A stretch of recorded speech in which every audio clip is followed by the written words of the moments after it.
Hi welcome back to my channel. ఈరోజు కథ జత కలిసే 37వ భాగాన్ని వినేద్దాం. భావన తల రిషి వైపుకు తిప్పి అడిగాను. హా, అదేంటి, నీకు నేను తప్ప వేరే మరదలు లేదని చెప్పా? కళ్ళు పైకెత్తి అడుగుతుంటే అవును అన్నాడు. ఆవిడ మా మావయ్యకి మరదలు, అత్త వాళ్ళ కజిన్ సిస్టర్. మరి నిన్ను బావా అని ఎందుకంది? సుబ్బు, నువ్వు పంక్చువేషన్స్ మిస్ అయ్యావు. బావ వాళ్ళు వచ్చారు కాదు, బావా వాళ్ళు వచ్చారు అని అన్నాడు రిషి. వీళ్ళిద్దరి గుసగుసలేంటి అన్నారు తాతయ్య. వాళ్ళంతే మామయ్య గారు, ఎప్పుడూ ఏదో ఒక కిచిడి చేస్తూనే ఉంటారు, వదిలేయండి వాళ్ళని అని నవ్వి లోపలికి వెళ్ళారా ఆంటీ. మా ఇద్దరి మధ్యలో నుంచుని ఇప్పుడు ఆ కిచిడి ఏంటి నాకు చెప్తారా లేదా అన్నారు తాతయ్య. ఏం లేదు తాతయ్య, జస్ట్ ఇల్లు బాగుందని చెప్తుంది అంతే అన్నాడు రిషి. ఏయ్, ఇదేం బాగుంది, అపార్ట్మెంట్ ఇల్లు కూడా ఒక ఇల్లేనా? ఈసారి మన ఊర్లో మన ఇల్లు చూపించు, అప్పుడు తెలుస్తుంది ఇల్లు అంటే ఎలా ఉండాలో అన్నారు తాతయ్య. తాతయ్య, వాళ్ళది పెద్దిల్లే, అక్కడ నాని ఉంటారు కదా అన్నాడు బావ. అవును, మరి ఇంకే, ఈ అపార్ట్మెంట్లు అవి కొన్నాళ్ళ వరకే, ఆ తర్వాత ఎప్పుడైనా మన ఇల్లే మనకి నీడ. ఎప్పుడు ఆ ఇంటిని మాత్రం అమ్ముకోకు, ఎన్ని కష్టాలు వచ్చినా ఇల్లు భూమి అనేవి తల్లి లాంటివి, వాటిని ఎప్పటికీ వదులుకోకూడదు అన్నారు తాతయ్య. సరే అన్నట్టు తలూపాను నేను. ఇదిగో, మీరు మాటలతోనే కడుపులు నింపేసుకుంటారా, భోజనానికి వచ్చేది ఏమన్నా ఉందా అక్కడి నుండి అరిచారు అమ్మమ్మ గారు. రిషి వాళ్ళ ఫ్యామిలీలో అందరూ రేలంగి మావయ్యకి కాంపిటీషన్ ఇచ్చేంత మంచివాళ్ళు. వాళ్ళు వాళ్ళ మర్యాదలతో డైటింగ్ కాదు, కఠోర ఉపవాసాలు చేసినా తగ్గనంత కొవ్వు పెంచుకున్నాను నేను. హైదరాబాద్లో ఉండే ఇంపార్టెంట్ ప్లేసెస్ అన్నిటినీ ఆల్మోస్ట్ చూసేసి రెండో రోజు సాయంత్రం బయలుదేరాం చార్మినార్ చూడడానికి. ఒక్కడు సినిమా చూసినప్పుడు అనుకున్నాను ఎప్పటికైనా చార్మినార్ చూడాలని, ఎక్సైటింగ్గా చెప్పాను. మీరందరూ నించోండి, నేను సెల్ఫీ తీస్తాను అన్నారు అంకుల్. అందరం వరుసగా నించుంటుంటే నీకు ఫొటోస్ అంటే నచ్చవంట కదా అన్నారు ఆంటీ. హా అత్త అన్నాను చిన్నగా. జస్ట్ ఒక్కటే మా సరదా కోసం అని అత్త అంటున్నప్పుడే స్మైల్ అన్నారు అంకుల్. పిక్చర్ పర్ఫెక్ట్, ఒక గ్రూప్ ఫోటో వచ్చేసిందని ఇంకా నా కెమెరా తీసి వివిధ యాంగిల్స్లో చార్మినార్ని ఫోటోల్లో బంధించేస్తున్నాను నేను. తాతయ్య వాళ్ళు నడవలేరు, మీరు ఆ చుట్టూ చూసేసి రండి, మేము నీలోఫర్లోనే ఉంటామని మిమ్మల్ని పంపించేశారు ఆంటీ వాళ్ళు. మంజు అక్క నేను డెడికేటెడ్గా గాజులు జుంకాలు అని షాపింగ్ చేస్తుంటే పాపం మా వెనకే బాడీగార్డ్లా తిరుగుతున్నాడు రిషి. మేమిద్దరం గాజులు చూస్తుంటే తను మాత్రం తెగ సీరియస్గా జుంకాలు చూస్తున్నాడు. మీ సుభాషితంకా కళ్ళెగరేశాను. హా, బాగున్నాయా అన్నాడు. చాలా. అయితే నువ్వే తీసుకో, నీకు నచ్చాయిక నేను వేరేవి తీసుకుంటా తనకి. పర్లేదులే. అయ్యో సుబ్బు, నచ్చిందిగా తీసుకో, కావాలంటే తనకి నువ్వే ఇంకొకటి సెలెక్ట్ చేయి అన్నాడు.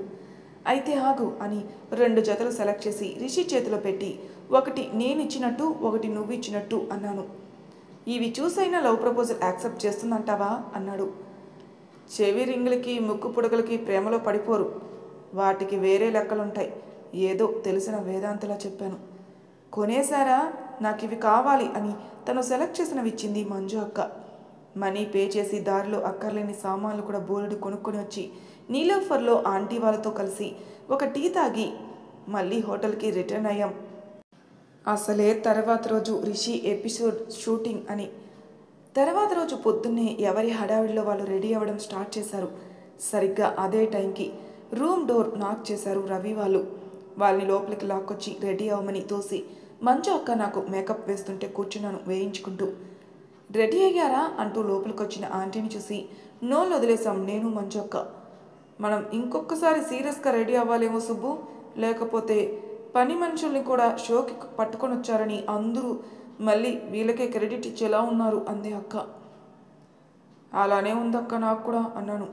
ఒక్కొక్కరిగా తయారై రిషి ఇంకా రెడీ అవుతున్నప్పుడే అందరం బయటకు వచ్చేసి అదే రూమ్లోకి తోసేసాం రవి వాళ్ళని. వాళ్ళలో వాళ్ళు ఎన్ని ఎమోషనల్ సాంగ్స్ వేసుకున్నారో తెలియదు కానీ అందరూ ఒకేసారి స్టార్ట్ అయిపోయాం రామోజీ ఫిల్మ్ సిటీకి. రిషికి వేరే ఐడెంటిటీ కార్డు వేసి లోపలికి పట్టుకొని వెళ్ళిపోయారు. మమ్మల్ని ఆడియన్స్లో కూర్చోమన్నారు. ఫస్ట్ కుకింగ్ పోర్షన్స్ కంప్లీట్ చేసి అప్పుడు మిగతా టాకీ పార్ట్ అంతా కంప్లీట్ చేస్తారట.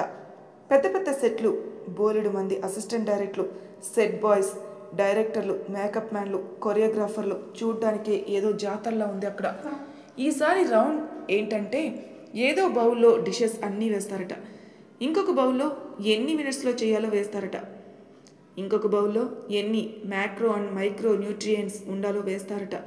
ఫుడ్ వేస్ట్ అవ్వకుండా టేస్టీగా కరెక్ట్గా కుక్ చేయాలంట. కనిపించేంత సింపుల్ టాస్క్ కాదు, ఎందుకంటే ఒక హాఫ్ స్పూన్ నూనె ఎక్కువ వేసినా ఖచ్చితంగా అవన్నీ మారిపోతాయి కాబట్టి. ఫస్ట్ రౌండ్కి గట్టి కాంపిటీషన్ పెట్టేశారు అనుకుని చూస్తున్నాం. అసలు ఎడిటింగ్ తర్వాత వచ్చే ఎపిసోడ్ చూడడం చాలా ఈజీ అండ్ బెటర్. లైవ్లో చూస్తుంటే మనకేం అర్థం కావడం లేదు సరికదా. ఆ ఒక్కకి చాలా సఫోకేటింగ్గా అనిపిస్తుంది. పాపం వాళ్ళు అదే ఒక్కలో చేయాలి. ఫస్ట్ రౌండ్ అయింది. అప్పటికే సగం మందికి పైగా డిస్క్వాలిఫై అయిపోయారు. ఆ రౌండ్లో రిషి సెలెక్ట్ అయ్యాడు. బ్రతికించారా నాయన అనుకునే లోపే సెట్ ప్రాపర్టీస్ మారిపోతూ వేరొక సెట్ వేస్తున్నారు. నెక్స్ట్ రౌండ్ షూటింగ్ కూడా స్టార్ట్ చేస్తారంట. ఈ రౌండ్లో ఏంటంటే కళ్ళకి గంతలు కట్టి గ్రాసరీస్ సెలెక్ట్ చేసుకోవాలి. మనమేం సెలెక్ట్ చేసుకుంటే వాటితో టేస్టీగా డిష్ వండాలి. అంటే కళ్ళు ముయ్యక ముందే ఎక్కడెక్కడ ఏమేమి ఉన్నాయో తెలుసుకోవాలి. ఇది కూడా కష్టమైన రౌండే అనుకుని చూస్తున్నాం కామ్గా. మాటలు మాట్లాడుకోవడానికి కూడా వీల్లేదు, ఎందుకంటే కాన్స్టెంట్గా 8 కెమెరాలు అష్టదిక్పాలకులుగా మమ్మల్ని మానిటర్ చేస్తూనే ఉన్నారు. ఆ రౌండ్లో రిషి ఏవేవో తేడా సామాన్లన్నీ చూస్ చేసేసుకున్నాడు. అవి అటు స్వీటు ఇటు హాటు రెండిటికీ పనికిరావు.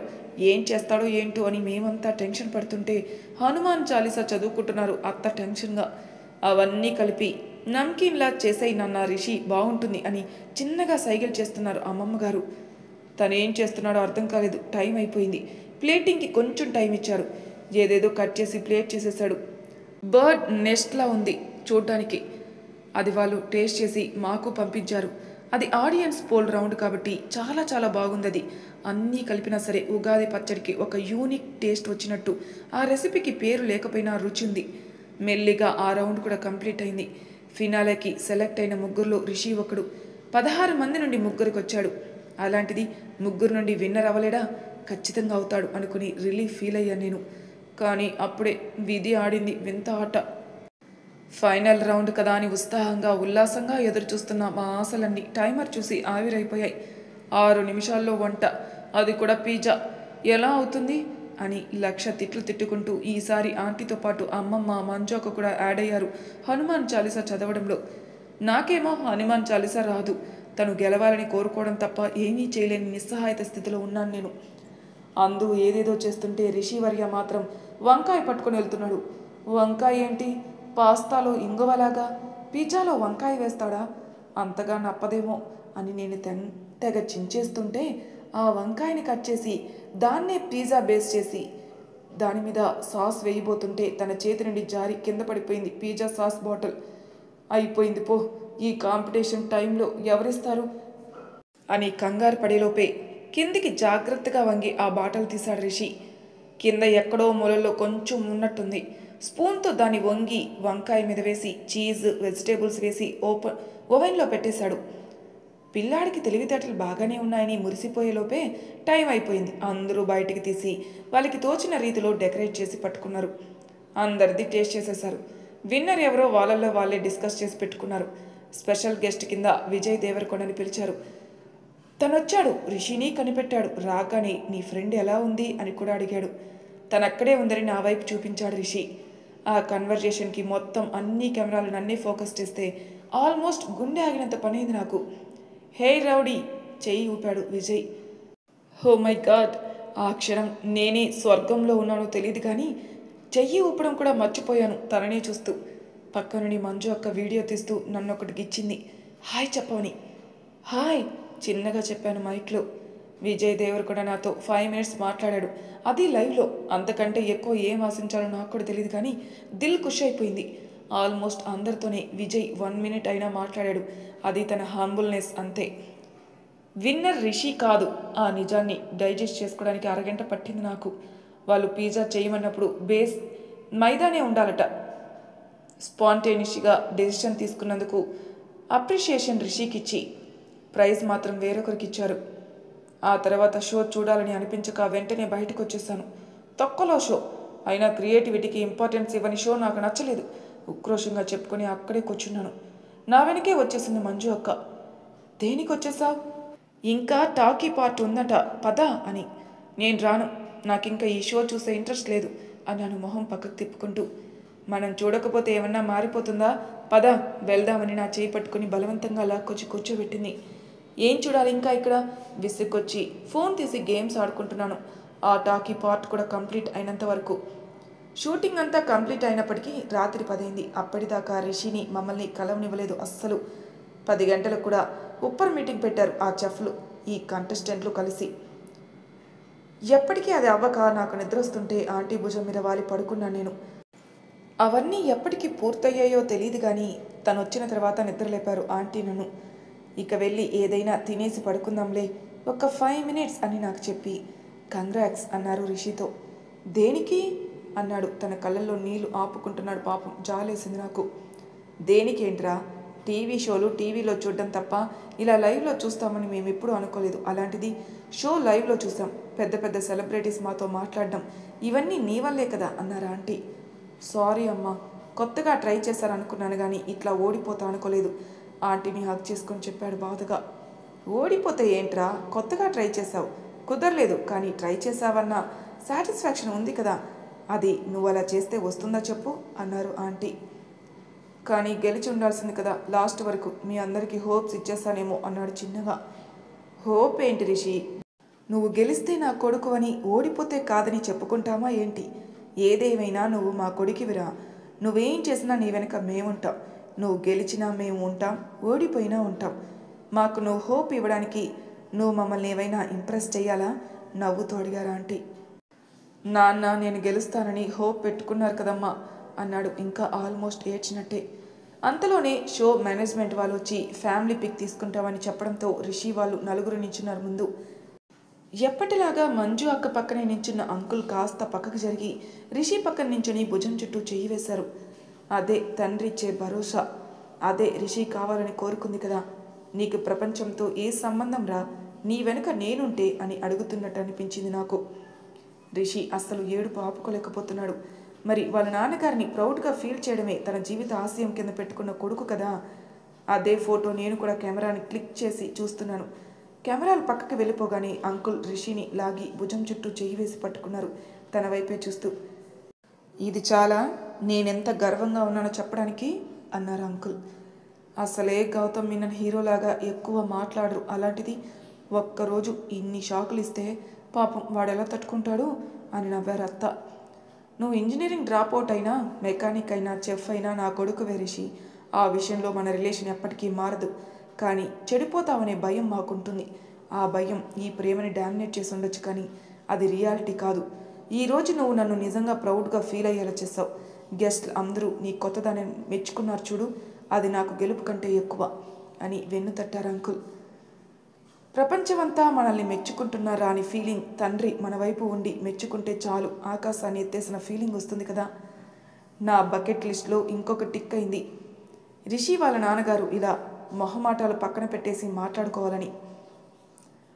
అమ్మయ్య అనుకుని ఫటాఫట్ ఫొటోస్ తీసేసి కెమెరా లోపల పెడుతుంటే, అవును ఆ హీరో విజయ్ దేవరకొండ ఏంటి రాగానే ఏదో పరిచయం ఉన్నట్టు సుబ్బుని పలకరించాడు. నీ ఫ్రెండ్ అని నిన్ను అడిగారు, పరిచయాలు ఉన్నాయా ఏంటి మీకు అన్నారత్త. హా అవును, నేను అదే అడుగుదాం అనుకున్నాను అని నానమ్మ తాతయ్య అంటే, ఇది చాయిస్ లేని క్వశ్చన్స్ ఆన్సర్ చేయాల్సిందే అన్నట్టు అంకుల్ కూడా చూశారు నా వైపు. ఇదేంటి ఎవ్వరికీ తెలీదా? రిషి కావాలని చెప్పలేదా? అనుకోకుండా మర్చిపోయాడా? ఇప్పుడు నేను చెప్తే ఏమైనా అనుకుంటారా అని నా బుర్రని 150 km/h స్పీడ్తో పరిగెట్టించి నేను ఇంకా సమాధానం చెప్పడానికి ఆలోచిస్తూ ఉంటే వెంటనే చెప్పేశాడు రిషి. మొన్న సుబ్బు బర్త్డే ముందు రోజు మా షూటింగ్ పక్కనే విజయ్ మూవీ షూటింగ్ అవుతుంటే తను విజయ్ ఫ్యాన్ కదా అని కాల్ చేద్దామని ట్రై చేశాను కానీ బాగా లేట్ అయి వీడియో తీసుకున్నాను అని. ఓ అన్నారు రవి వాళ్ళు సాగదీస్తూ. కుర్రతనపు నవ్వును మీసం చాటున దాచేస్తూ పదండి ఇక లేట్ అవుతున్నాం అని సీరియస్గా చెప్పి బయటికి నడిచారు అంకుల్. చూసావా ఎంత గుట్టో, నేను మాత్రం వాగుడు కాయలాగా అన్నీ చెప్పేస్తాను. ఇక నుండి నాలో కూడా మార్పు వచ్చింది మమ్మీ, నేను కూడా చెప్పను చూడు అని శబదం చేసింది మంజు అక్క. చాలే నీ మంగమ్మ శబదాలు ఎందుకులే కానీ ఏమన్నా తిందాం, నాకు ఆకలేస్తుంది అన్నారు ఆంటీ. కార్ రామేశ్వరం కేఫ్ దగ్గర ఆగితే అర్జెంటుగా లోపలికి వెళ్ళి ఆర్డర్ ఇచ్చుకొని తినేసాక కానీ ఆత్మారాముడు సంతృప్తి పడలేదు. ఇంతకీ లొకేషన్ హైదరాబాదేనా? కార్లో రిటర్న్ హోటల్కి వెళ్తున్నప్పుడు అడిగాను రిషిని. కాదు, బెంగళూరు అట. ఎలా మరి? అక్కడ నీకు తెలిసిన వాళ్ళు ఎవరైనా ఉన్నారా? లేరుగా. అయినా 1 year హాస్టల్లో ఉంటే చాలు, వన్స్ పర్మనెంట్ అయ్యాక వాళ్ళే ఫ్లాట్ ఇస్తారు అన్నాడు రిషి. అయినా 6 monthsలో మంజు ఒక హౌస్ సర్జన్ కూడా కంప్లీట్ అయిపోతుంది. అప్పుడు పీజీ చేయడానికి ఏదో ఒక ఊరు వెళ్ళిపోతుంది. ఇంకా ఎవరు ఉండరు నా దగ్గర అన్నాను. మరీ కళ్ళకి కనిపించినంత బక్కగా ఉన్నావేంట్రా మేము అన్నాడు రవి. అరే పోనీ మీరు కనిపించట్లేదు ఓకే, నేను బాగానే ఉన్నాను కదరా దట్టంగా. నేను కూడా కనిపించట్లేదంటే మనల్ని మనుషులుగా ట్రీట్ చేయట్లేదేమో అన్నాడు క్రిష్. నా ఉద్దేశం అది కాదు అని. ఏదేదో ట్రై చేయబోయినా ఇక కవర్ చెయ్యకలే, అష్టదరిద్రంగా ఉంటుందని మొహం మీదే చెప్పేశాడు రవి. ఓకే సారీ, మీరు ఉంటారులే అన్నాను నేను. అంత బలవంతంగా ఒప్పుకోనక్కర్లేదు, పర్లేదు. ఇదేం అరేంజ్ మ్యారేజ్ పెళ్లి చూపులు కాదు అన్నాడు రవి. ఆ మాట వినగానే నవ్వు ఆగలేదు నాకు. అరేంజ్ మ్యారేజ్ మరీ అంత దారుణంగా ఉంటుందంటావా అన్నాను. వరస్ట్. మొన్నే మా అక్కని చూసా, పాపం దానికి ఆ అబ్బాయి నచ్చనే లేదు. ఉద్యోగం బాగదని నోరు మూయించి కట్టబెట్టేశారు అన్నాడు. ఆ అబ్బాయి నచ్చలేదంటే ఆ అభిప్రాయాలు కలవలేదేమో, ఒక్కరోజులో తెలియలేదు కదా. అయినా నీకెందుకు అవని, నీకు నీ పిల్లి కళ్ళు యోధుడు ఉన్నాడు కదా అన్నాడు రవి. రే అని రిషి అనిలోపే వినేసింది మంజు అక్క. నాలుక కరుచుకొని నా వైపు చూసి సారీ అన్నాడు. హే ఎవరా హృతిక్ రోషన్? ఏంటి నాకు తెలియని కథ కళ్ళు ఎగరేస్తూ అడిగింది మంజు అక్క. అదొక హఠాత్ పరిణామం, ఎవ్వరూ ఊహించినటువంటిది. అనుకోని పరిస్థితుల్లో అలా కలిసినట్టే కలిసి వెంటనే విడిపోయాం. అయినా అదేం లవ్ కాదు, తెలిసి తెలియని నాలెడ్జ్తో నేను తీసుకున్న ఒక డెసిషన్ వల్ల కలిగిన 1 year సఫరింగ్ అంతే అన్నాను. అంటే బ్రేకప్ అయిందా? అసలు లవ్ అయితేనే కదా బ్రేకప్ అవడానికి అని తల కొట్టుకున్నాను నేను. చా, నాకంటే 4 ఏళ్ల చిన్నవాళ్ళకి కూడా లవ్ బ్రేకప్స్, నా లైఫ్లో స్పేసే లేదు. ఇంతకంటే వెధవ జీవితం పాకిస్తాన్ వాడికి కూడా ఉండొద్దు అంది మంజు అక్క తీవ్ర దిగ్భ్రాంతితో. అక్క నువ్వు మర్చిపోయినట్టున్నావు, మేం కూడా సింగిల్స్ ఎంతకాయలే. నీకు కావాలంటే స్టిల్ నీ జూనియర్స్, నీ క్లాస్మేట్స్ ఎవరైనా మాకు సెట్ చేయొచ్చు అన్నాడు రవి. రే నా క్లాస్మేట్స్ నీకు అక్కలు అవుతారా? మేం ప్లేట్ ఎప్పుడు చెప్పలేదక్క, మాకు అక్కలు అంతగా ఉండరు, అక్కడక్కడ అలా ఉంటారంతే. సర్లే ఏడవకు, సబ్ జూనియర్స్ని ఫ్రెషర్స్లో ఎవరైనా ట్రై చేస్తానులే. థ్యాంక్స్ అక్క అన్నాడు రవి నవ్వి. అయినా మీ సొంత తమ్ముని వదిలేసి ఎవరికో ఎందుకు చూడ్డం, ముందు తనకు చూడక్క అన్నాను కావాలని రిషిని ఇరికిస్తూ. ఓడి అమ్మ ఇరికించేసింది గొనుక్కున్నాడు రవి. ఏయ్ మా తమ్ముడు అలాంటి వాడు కాదు, వాడికి నచ్చే అమ్మాయి ఉంటే వాడు పేరెంట్స్కి చెప్పి ఒప్పించి పెళ్లి చేసుకుంటాడు అంది మంజు అక్క. ఓహో అవునా సాగదీసి నవ్వుతుంటే అనుమానంగా రిషి వైపే చూస్తూ, నువ్వు కొంపలో కొంపటి ఏమైనా ప్లాన్ చేసావా నాన్న అంది మంజు అక్క. లేదక్క, నువ్వు ఇంకా పీజీ చేయాలి, డాక్టర్గా జాయిన్ అవ్వాలి, తర్వాత నీకు పెళ్ళి అవ్వాలి, ఆ తర్వాతే కదా నా పెళ్లి గురించి ఆలోచించేది అని నైస్గా కవర్ చేసి హోటల్ దగ్గరికి రాగానే క్యాబ్ దిగిపోయాడు రిషి. ఈసారి అంకుల్ ముందు చెప్పు, ఇంకా ఆయన ఒక్కరే మిగిలిపోయారు అన్నాను కోపంగా. చెప్పచ్చు, కానీ తర్వాత వేరే సమస్యలు వస్తాయి, అందుకే చెప్పను అని లగెత్తి పారిపోయాడు రవి. ఈడియట్ అని తిట్టుకొని హోటల్ రూమ్కి వెళ్ళగానే అడ్డదిడ్డంగా పడిపోయి మరీ నిద్రాదేవి ఒడిలోకి చేరుకుంటే తర్వాత రోజు ట్రైన్ టైంకి సుబ్బు సుబ్బు అంటూ నా చుట్టూ జోరీలాగా తిరుగుతుంది మంజు అక్క. మైండ్ నిద్రలేచిన కళ్ళు లేవని స్థితిలో నేనుంటే పాపం నా లగేజ్ ప్యాక్ చేస్తూ ట్రైన్ టైం అవుతుంది, బ్రష్ చేసి టిఫిన్ తిని స్టార్ట్ అవ్వు లే అని ఒక పక్క రిషి గోల. ఇక ఇవన్నీ కాదు, బకెట్ నింపి తీసుకొనిరా, పోసి నిద్ర లేపుదాం మంజు అక్క అల్టిమేటం జారీ చేసింది. తప్పనిసరి పరిస్థితిలో కళ్ళు బలవంతంగా తెరిచి చూస్తున్న వాళ్ళ వైపు. నాన్న ఇప్పటికే 3వ సారి ఫోన్ చేశారే సుబ్బమ్మ, పదానే అని నన్ను బలవంతంగా రెడీ చేయించింది మంజు అక్క. జాగ్రత్త రిషి, ఇక్కడ ఫార్మాలిటీస్ అన్నీ కంప్లీట్ చేసుకుని వెళ్ళి జాగ్రత్తగా జాయిన్ అవ్వు, తోడుగా మామ వస్తానని చెప్పాడు, కావాలంటే తీసుకుని వెళ్ళు, అన్ని అగ్రిమెంట్స్ అవి చూసుకొని సైన్ చేయి అని తనకి చెప్పారు అంకుల్. టైంకి తిను, హెల్త్ పట్ల కేర్ తీసుకుని ఉద్యోగంకి ఒక 1/2 నిమిషం లేట్గా వెళ్తే ఏమైపోదు, మనం ప్రధానం తర్వాతే అన్నీ, సరేనా? ఆ అమ్మకి లీవ్స్ లేవు, అందుకే నీతో పాటు బెంగళూరు రావడానికి కుదరట్లేదు, నువ్వు హాస్టల్లో జాయిన్ అయ్యాక నేను వస్తాను సరేనా అని బుగ్గల్లాగి బాయ్ అన్నారు ఆంటీ.